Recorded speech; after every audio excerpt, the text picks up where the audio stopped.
Assembly ఆఖరి దాకా అంతే సంగత. సహేతుక సమయం అంటే సభాకాలం అయిపోవడమా? ఎమ్మెల్యేల అనర్హత పిటిషన్ పై సుప్రీంకోర్టు సూటి ప్రశ్న. నోటీసుల జారీకే 10 నెలల సమయం తీసుకుంటారా? ఫిరాయింపు ఎమ్మెల్యేలపై చర్యలు ఎప్పుడో వారంలో చెప్పండి. తెలంగాణ అసెంబ్లీ కార్యదర్శిని ఆదేశించిన సుప్రీంకోర్టు బీఆర్ఎస్ పిటిషన్ పై తదుపరి విచారణ 10కి వాయిదా వేసిండ్రు. పార్టీ ఫిరాయించిన 10 మంది ఎమ్మెల్యేలు ఎవరైతే ఉన్నారో వాళ్ళకి షాక్ తగిలిందని చెప్పుకోవాలి. సుప్రీంకోర్టులో పిటిషన్ దాఖలు చేసిండ్రు బీఆర్ఎస్ నాయకులు. బీఆర్ఎస్ ఎమ్మెల్యేలు పాడి కౌశిక్ రెడ్డి, వివేకానంద. ఆ పిటిషన్ ను విచారించిన సుప్రీంకోర్టు ధర్మాసనం మొట్టికాయలేసింది రాష్ట్ర సర్కార్కు. అసెంబ్లీ సెక్రటరీ ఎవరైతే ఉంటారో ముకుల్ రోహత్గికి మొత్తం మీద మొట్టికాయలేసింది. ఏమైంది, ఏంది పరిస్థితి?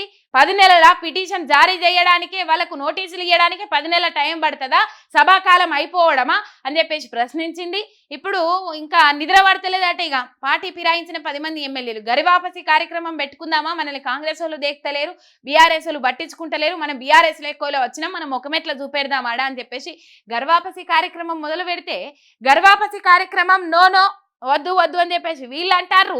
మొత్తం మీద అక్కడ నలిగిపోతా ఉన్నారు. పార్టీ ఫిరాయించిన ఎమ్మెల్యేల పరిస్థితి ఎటుగాని పరిస్థితి అయిపోయింది. ప్రజాప్రతినిధులుగా ప్రజలు ఓట్లేసి గెలిపిస్తే వాళ్ళ పరిస్థితి ఎటైందో మనకు అర్థమైతలేదు. ఇక పార్టీ ఫిరాయించిన ఎమ్మెల్యేలలో దానం నాగేందర్ ఒకరు తిరగబడ్డరు. గూడెం మైపాల్ రెడ్డి బరాబర్ కేసీఆర్ ఫోటోనే పెట్టుకుంటా, రేవంత్ రెడ్డి ఫోటో నా ఇష్టం ఇట పెట్టుకుంటా, లేకపోతే లేదు అని చెప్పేసి కాటా శ్రీనివాసు అటు గూడెం మైపాల్ రెడ్డి అన్నట్టు అయిపోయింది. అటు పరిస్థితి వర్సెస్ లెక్క మారింది. ఇటు దానం నాగేందర్ ను దేక్తలేరు, పట్టించుకుంటలేరు. పాపం మంత్రి పదవి మీద ఆశలు పెట్టుకున్నాడని దూరం పెడతారా ఏం కథ తెలియదు. దానం నాగేందర్ హైడ్రా విధానాలను వ్యతిరేకించిండ్రు. ఫార్ములా ఈ కార్ రేస్ మీద ప్రభుత్వము తీసుకున్న ఒక దుర్భరమైన చర్యల గురించి మాట్లాడినరు.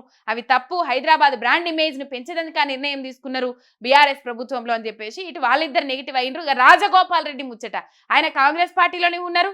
ఇక ఈ ఎమ్మెల్యేలు కీలక నేత అనట. మరి కోమటిరెడ్డి వెంకటరెడ్డి కీలక నేత ఎవరు, ఏం కథ? మొన్న వాళ్ళ తమ్ముడు కూడా కొన్ని వివాదాస్పద వ్యాఖ్యలు చేసిండు కదా రేవంత్ రెడ్డి పాలన మీద, ఉమ్మడి నల్గొండకు సంబంధించి. ఇక మరి ఏంది ఏం కథ అర్థమైతలేదు. రేవంత్ అన్నను ఇడిచిపెడతారా, ఇడిచిపెట్టి పక్కకు పోతారా అనే అంశాలు తెర మీదకి వస్తా ఉన్నాయి. కానీ పార్టీ ఫిరాయించిన ఇక చెప్పుండ్రి.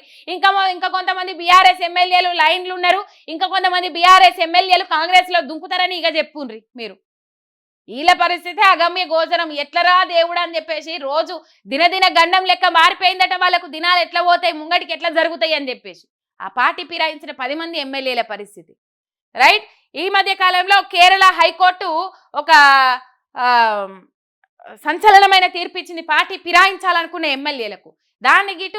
దానిది గిటు అనువాదించుకుంటే మొత్తం మీద ఈ పార్టీ ఫిరాయించిన ఎమ్మెల్యేల మీద కూడా అటువంటి తీర్పు ఇచ్చే అవకాశాలే ఉన్నాయని చెప్పేసి ఇక్కడ కనబడతా ఉన్నాయి. పార్టీ ఫిరాయించిన ఎమ్మెల్యేల పరిస్థితి ఆగమాగం ఉన్నది. ఇక రైట్. పార్టీ మారితే రాజీనామా చేయాల్సిందే, మళ్ళీ పోటీ చేసి గెలవాలి, అప్పుడే ప్రజాస్వామ్య నైతికతకు అర్థం. రాజీనామా చేయకపోవడం అంటే ప్రజా తీర్పును అవమానించడమే.